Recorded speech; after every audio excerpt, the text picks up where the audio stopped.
যুবক ছেলে ছিল 20 বছর জিন্দেগি ধরে যৌবনে পা দেওয়ার পর থেকে 20 বছর ধরে প্রতিদিন রাত্রিরে একজন করে নতুন নতুন নারী নিজের বিছানাতে নিয়ে আসতো পাপ করার জন্য।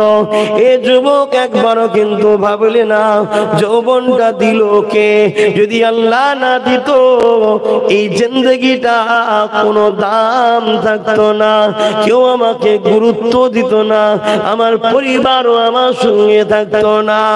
এই যুবকেরা, তরুণেরা, বাবেরা, ওই যুবকটা 20 বছর পর একদিন বাজার থেকে বড় দামি অর্থ দিয়ে আমার দেশের টাকায় কম করে 9 থেকে 10 লক্ষ টাকা দিয়ে একটা মেয়েকে খরিদ করে সে এমন করে নিজের কাছে নিয়ে এসেছে। যখন রাত্রিরে দুজনে এক জায়গায় যাবে, মহিলা ঘরে যখন প্রবেশ করেছে, ওই মহিলা ঘরে প্রবেশ করে দেখে ওই মহিলাটা কাঁদতে লেগেছে। ওই সময় যুবকটা বলতে লেগেছে, এ মেয়ে, আমি তো তোমার রাজিতেই তোমাকে অর্থ দিয়ে কিনে এনেছি, কেন তুমি কাঁদতে লেগেছো? ওই মহিলাটা তখন বলে, হে আল্লাহ পাকের বান্দারে, আমি ইচ্ছা করে নিজের ইজ্জত বিক্রি করতে চাই না, গরিবী আমাকে এই দিকে টেনে এনেছে, আমি বড় ভয় করি আল্লাহকে, আল্লাহ নাফরমানি, আল্লাহ বিরোধী কাজ হবে, আমার বড় ভয় লাগছে, কিন্তু অভাব আমাকে দিকে টেনে এনেছে। এই কথাটা যখনই শুনেছে ওই যুবকটার ভেতরে একটা হৃদয়ের মধ্যে পরিবর্তন শুরু হয়েছে। ওই সময় যুবকটা বলেছিল, যাও, আমি আজ থেকে তোমাকে বোন বললাম, যাও বোন, চলে যাও, যে মুদ্রা দিয়ে তোমাকে খরিদ করেছো এই টাকাটাও ফেরত দিতে হবে না, যাও সংসার করতে যাও, পরিবারের গায়ে চলে যাও, ঘরে ফিরে যাও, নিজে ভাবে খরচটা করো, তোমার সুবিধা অসুবিধায় খরচ করো। এই সময় এই যুবকটা বলে, বোন রে, আমার জন্য একটু দোয়া করো, আমি বড় খারাপ ছেলে, আমি বড় খারাপ ছেলে, আল্লাহ যেন আমায় ভালো করে। তোমার এই চোখের পানি দেখে, আল্লাহর ভয় দেখে আমার মধ্যে অনুশোচনা হয়েছে রে বোন, আমি তোমাকে সামনে রেখে আল্লাহর কাছে তওবাটা করে নিলাম।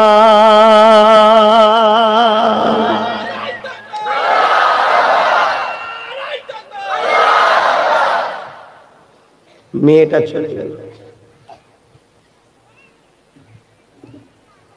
আল্লাহর হুকুম দেখুন যুবক, আল্লাহর হুকুম দেখুন। মেয়েটা চলে গেল, তার কিছুক্ষণের মধ্যে ওই যুবকটা মারা গেল। ইন্না লিল্লাহি ওয়া ইন্না ইলাইহি রাজিউন। সবাই এলাকায় জানে ছেলেটা খারাপ, সবাই জানে এলাকার ছেলেটা খারাপ, কিন্তু পাওয়ার, পয়সার জোর, পাওয়ার আছে, কেউ কিছু বলতে পারে না। এই রকম যদি এলাকায় একটা সবাই জানে খারাপ ছেলে মারা গেছে, তার কেউ গুরুত্ব দেবে ভাই? বলেন না, গুরুত্ব দেবে?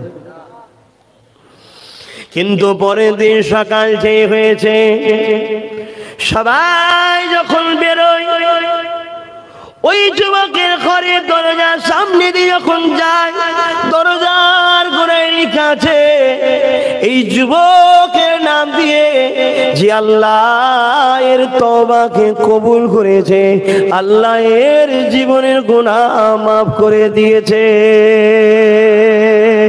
এ যুবক, ভেবে দেখো, তোমার আল্লাহ, আমাদের আল্লাহ, আমার আল্লাহ কত দয়ালু, কেন তওবা করো না যুবক? কেন মাথা নত করো না গো? কেন চোখের পানি ফেলো না গো? কেন আল্লাহকে বলো না, আল্লাহ পাপী আমি, গুনার পূজায় মাথা ভারী হয়ে গেছে, আল্লাহ অনেক পাপ করে ফেলেছি, আল্লাহ কেন বলো না, কেন বলো না গো? ফিরে আসো ভাই আমার, ফিরে আসো বোন আমার, ফিরে আসেন আব্বা আম্মা আমার, আল্লাহর কাছে মাথা নত করেন, তওবা করেন, তওবা করেন।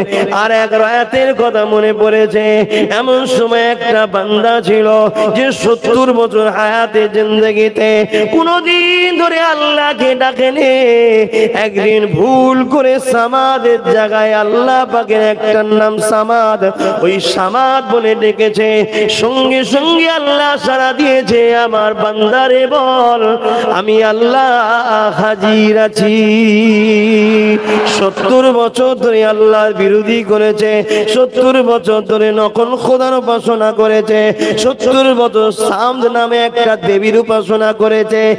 একদিন ভুল করে সামাদ বলে ফেলার জন্য আল্লাহ পাক সঙ্গে সঙ্গে সাড়া দিয়েছে।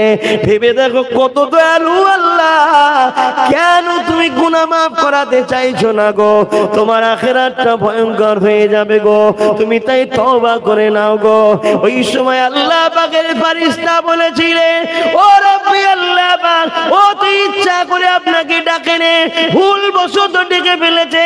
আমার আল্লাহ বলেছিল, আমার ফেরেশতা রে, সৃষ্টি তো আমার, আমি তো তৈরি করেছি। ও যখন আমাকে ডেকেছে ভুল করে হোক, আমি যদি সাড়া না দিই, আমি মনে করি আমার বান্দা নিরাশ হয়ে যাবে। আমি আল্লাহ আমার দাসীদের ঘরে কখনো নিরাশ করে দিই না। ভাই আমার, আব্বা আমার, মা আমার, বোন আমার, নিজের মনে করে বুঝাচ্ছি, তওবা করো আল্লাহর কাছে, ফিরে আসো, জিন্দেগি আল্লাহর রাস্তায় নিয়ে আসো টেনে টেনে। মন চাইবে ধোকা দেবে শয়তানের দিকে নিয়ে যাবার জন্য, আর আল্লাহর পরীক্ষাতে এটাই যে তোমাকে দুনিয়ায় থেকে আল্লাহর খুশির জন্য কাজ করতে হবে। কেন করবে না? তিনি কত ভালোবাসে তোমায়। আজকে সকালে সব খাওয়া দাওয়া একটু হলেও তো করে এসছো নাকি? কে খাওয়ালো? তুমি মনে করো না যে তুমি মেহনত করে পেয়েছো, না, তোমার নসিবে আল্লাহ দিয়েছে। মেহনতটা হলো ওসিলা। কথা বুঝে আসছে? তাহলে সেই আল্লাহ যিনি তোমাকে আবার দুপুরবেলা খাওয়াবে, হ্যাঁ আপনি খায়াত দিক, দুপুরে রেজেক দেবে, আবার বিকালে খাওয়াবে, আবার সন্ধ্যায় খাওয়াবে, আবার রাত্রিরে খাওয়াবে। যখন তুমি খেতে চাইছো তখনই তোমার আল্লাহ খাওয়াচ্ছে, ব্যবস্থা করে দিচ্ছে। কত রকম খাবার তৈরি করেছে, খাদ্য তৈরি করেছে। সেই আল্লাহকে ভালোবাসো। অথচ তিনি কারো মুখাপেক্ষী নয়, তারপরেও করছে কেন? ভালোবাসে। এই ভালোবাসা থেকে তুমি আমি সরে যাচ্ছি, তারপরেও তিনি ডাকছে, আয়, চলে আয়, চলে আয়, চলে আয়, মাথা নত কর, তসবিহ পড়, সেজদা দে, চোখের পানি ফেল, আমি আল্লাহ মাফ করে দেবো। আল্লাহ নবী জানিয়ে দেয়, যখন কোনো বান্দা পাপ করতে যায়, যখন কোনো বান্দা আল্লাহ নাফরমানি কাজের দিকে এগিয়ে যায়, ওই সময় আমার আল্লাহ পাক বলে, ওরে আমার বান্দা রে, যাস না, নামাজের সময় হয়ে গেছে, নামাজটা ছেড়ে যাস না, গান শুনতে যাস না, অর্ধউলঙ্গ নারীর নাচ দেখতে যাস না, বেগানা নারীর মুখ দেখতে যাস না, চরিত্রহীন নারীর থেকে দেখতে যাস না। বান্দারে চোখ দিলাম আমি, এই চোখে তুই আমার নাফরমানি করিস না রে। বান্দারে যেখানে দিন ইসলামের ক্ষতি করা প্ল্যান তৈরি হয়, ওই রকম মিটিং মিছিলে যাস না। যেখানে শিরকের স্লোগান দেওয়া হয়, ওই রকম মিছিলে তোরা সমাবেত হোস না। যেখানে আল্লাহ দিনকে মিটাবার প্ল্যান হয়, তাদের ঝান্ডাকে ধরে তোরা মিছিলে যাবি না। এইভাবে আল্লাহ তোমাকে আমাকে ডাকতে থাকে, ওরে আমার দাসী রে, কেন তোরা নামাজের দিক থেকে মুখটা ফিরিয়ে নিয়ে, কেন তোরা সিনেমায় চলে গেলি, কেন তোরা যাত্রায় চলে গেলি, কেন তোরা ফাংশনে চলে গেলি? আয়, ফিরে আয়, ফিরে আয়, ফিরে আয়। আল্লাহ পাক এইভাবে তোমাকে আমাকে ডাকতে থাকে। জানো তুমি আমি বুঝতে পারি না, এই খবরটা তো নবীরা বুঝতে পারে, তাই নবীদেরকে তো পাঠানো হয় দুনিয়াকে জানাবার জন্য। নবী আমার জানিয়ে দিলেন, বান্দা যদি ডাকে সাড়া দিয়ে ফিরে আসে, যে না এখানে যাব না, আল্লাহ পাক রাগ করবে, আল্লাহর ভয়ে ফিরে আসে, আমার আল্লাহ সূরা রহমানের মধ্যে জানিয়ে দেন, ওয়ালিমান খাফা মাকাম রাব্বিহি জান্নাতান, আমি ওই দাস দাসীর জন্য একটা নয়, দুটো দুটো জান্নাত দেব। আর যদিও দাস দাসীটা শয়তানের খেয়ালে এত চলে গেছে, শয়তানের ঘোরে এত চলে গেছে, পাপের বুঝে এত চেপে গেছে, আল্লাহ ডাক দিল, আমি তুমি ফিরে এলাম না, আগে আগে চলে গেলাম, পাপ করতে লেগে গেলাম, পাপের জায়গায় পৌঁছে গেলাম, অন্যায় করতে লেগে গেলাম। ভেবে দেখো তোমার আমার আল্লাহ তোমার আমার দিকে কুদরতি নজরে দেখে। এ আমার দাস রে, তোকে যদি আমি পা না দিতাম তাহলে দুনিয়া সবাই তোকে খোড়া বলতো। আমার দাসী রে, আমি তোকে চোখ যদি না দিতাম এই হারাম গান হারাম নাচ বেশরিয়াতি লোকেদের মুখটা তোরা দেখতে পেতিস না। বান্দারে বান্দিরে, আমি আল্লাহ তোকে যদি জবান না দিতাম ওই সেরে কি স্লোগানটা তোরা দিতে পারতিস না। কিন্তু জবান দিয়েছি তোদের ভালোর জন্য, মাকে ডাকবি, বাপকে ডাকবি, কষ্টের কথা লোককে শোনাবি, নিজে একে অপরের কল্প করবি, আমার কোরআন পড়বি, আমাকে আল্লাহ বলে ডাকবি। ওরে আমার বান্দা বান্দি রে, তুই তা না করে আমি ডাকলাম সারা দিলি না, চলে গেলি রে। কিন্তু শুনে রাখ, আমি তোর আল্লাহ, তোর দিক থেকে এখনো মুখ ঘুরিয়ে নিইনি। আমি তোর দিকেই কুদরতি নজরে তাকিয়ে রয়ে গেলাম। তুই কি এখনো উঠে আসার সময় হলো না? তোর কি এখনো সময় হলো না তওবাটা করে দিবার? ধরুন কোন কারণে প্রোগ্রাম শেষ হয়ে গেল, বান্দা ফিরে এলো, পাপ কাজ করে নিয়ে বান্দা ফিরে আসতে লেগেছে। ফেরেশতা যখনই লিখতে লাগছে, আল্লাহ বলছে দাঁড়া রে ফেরেশতা, লিখিস না, দাঁড়া। এই তো পাপ করলে এখনই লিখবি, কেন দাঁড়া না? শুনছেন তো? ফেরেশতা বলে আল্লাহ নেকির নিয়ত করলেই লিখতে বলেন, পাপ করে ফেলেছে এখনো কি লিখবো না? না লিখবি না, দাঁড়া। বান্দা আমার বান্দি আমার ভুল করে ফেলেছে, যদি সকালে করে সন্ধ্যা পর্যন্ত আল্লাহ টাইম দেয়, যদি তওবা করে নেয় খাতাতে আর উঠবে না।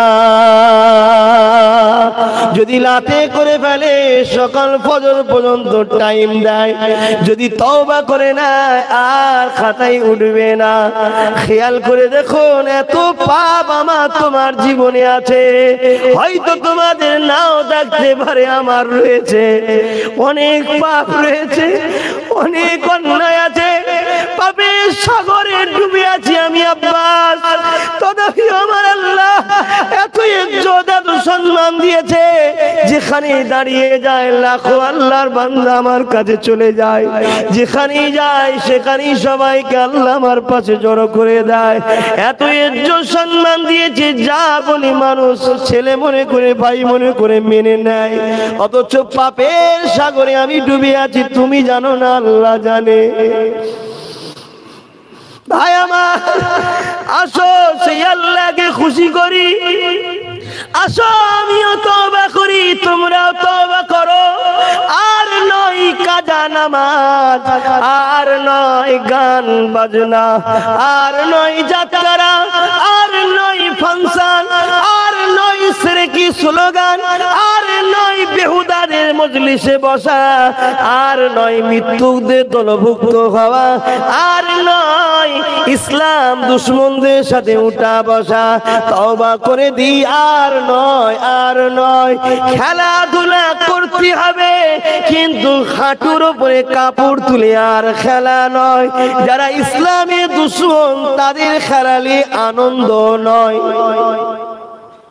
আজ আমার ঘরের ছেলেরা আনন্দ করছে, বোম ফাটাচ্ছে, ফিস্টি করছে, কি হয়েছে? তাদের পছন্দ নাকি কোন দেশের টিমকে, সেই দেশের টিম নাকি জিতে গেছে। মাফ করবেন, খেলা একটা শখের জিনিস, পছন্দের জিনিস, কিন্তু কাকে বন্ধু করলেন, কার জন্য খুশি বানালেন? যারা কিনা আপনার আল্লাহ এই নামটা তাদের দেশে ব্যান্ড করে রেখেছে। কেউ আল্লাহ প্রকাশ্য বলতে পারবে না, কেন? সন্ত্রাসদের ভয় হয়। আল্লাহ নামে এত মধু, এত টান, এই নাম শুনলে আজও শয়তানের দল থেকে লাখো লোক আল্লাহর প্রেমিক হয়ে যায়।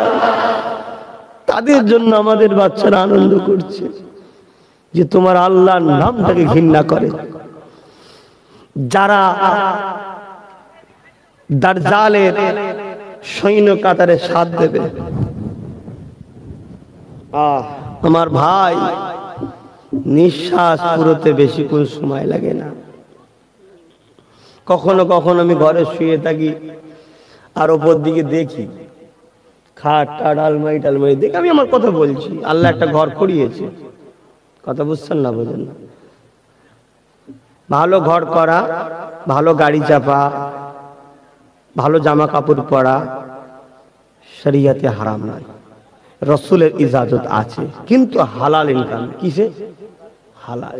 আল্লাহ আপনাকে দিয়েছে, করুন না, কিন্তু ওই ঘরে আরামের গদিতে শুয়ে যেন আল্লাহ ভুলে যাবেন না, তাহলে ওই অর্থ আপনাকে আল্লাহর থেকে সরাচ্ছে, অর্থ আপনার জন্য দুশ্মন। আর অর্থ দিয়েছে আল্লাহ, যত আপনি তত দান করছেন, জানবেন ওই অর্থ আপনার বন্ধু। কথা বুঝতে পারছেন? ভালো ঘর দিয়েছে আল্লাহ, আছেন ওই ঘরে থেকে আপনি তাসবিহ পড়ছেন, আল্লাহ আল্লাহ করছেন, আল্লাহ এই ঘর আপনি দিয়েছেন, আপনি ভোগ করতে দিয়েছেন, জানবেন ওই ঘরটা আপনার জন্য রহমত। আর ভালো ঘর পেয়ে আপনি এসি চালিয়ে ঘুমিয়ে খেয়ালই নয় আপনার কখন কি হচ্ছে, নামাজ সব কাজা ইবাদত নেই, আর নেই, জানবেন এই আরাম আপনার জন্য দুশ্মন, আপনাকে জাহান্নামে নিয়ে যাচ্ছে, আল্লাহ নিষেধ করেন। তা আমি দেখি যাক যেটাই আছে কারো নজরে হয়তো এর থেকে অনেক ভালো ঘর আছে সমাজে, অনেক মেহমানদের বাড়ি আমি যাই, আমাদেরই বাপের ছেলে, দাদা হুজুরেরই ছেলে, আমার ভাই, তারা আল্লাহ দিয়েছে, অনেকে নিয়ে যায়, বাড়ি দেখে জাহান ঠান্ডা হয়ে যায়। ওহ কি আল্লাহ দিয়েছে, আল্লাহু আকবার, ঠিক আছে করুক না, আল্লাহ দিয়েছে করেছে। সেই তুলনায় আমার বাড়িটা টালির খোলার বাড়ি হবে, মানে এমন এমন বাড়ি দেখেছি, তারপরও একটু হলো আল্লাহ যা দিয়েছে, আমি আমার দিক দিয়ে বলছি শুকরিয়া আদায় করে শেষ করতে পারবো না, আল্লাহ আমাকে অনেক দিয়েছে, আলহামদুলিল্লাহ। তা আমি শুয়ে শুয়ে মাঝে মাঝে দেখি আর ভাবি, আর পরিবারকেও বলি, বেশি সুন্দর করতে নেই, মরণের সময় কষ্ট হবে, ছেড়ে যেতে মন যাবে না, ঠিক না বেটি? ছেড়ে যেতে মন যাবে না, এত কিছু সব ছেড়ে চলে যাব, গাড়ি বাড়ি জমি, কি আর যার নেই সে তো যাবার জন্য সবসময় পেরেশানে আছে, কেন জানে যে আল্লাহ এখানে যখন দেয়নি ওইখানে রেখে দিয়েছে, তাড়াতাড়ি যাই, লিতে হবে, লিতে হবে, জোরে বলুন সুবহানাল্লাহ। তা আমাকে আল্লাহ যতটুকু দিয়েছে আমি দেখি আর ভাবি, খোদা এই ঘরে আছি, খাচ্ছি, মাকে দেখছি, বাপকে দেখছি, স্ত্রীকে দেখছি, আত্মীয় স্বজন ভাইকে দেখছি, বোনেদের দেখছি, একদিন এখান থেকেও কিন্তু আমায় চলে যেতে হবে, আপনারাও ভাববেন। আল্লাহ যে ঘর দিচ্ছে ওটাই শুয়ে ভাবুন, টালির ঘর টালিতেই ভাবুন যে এইটাকে ছেড়ে একদিন আমাকে চলে যেতে হবে, না স্ত্রী পাশে থাকবে,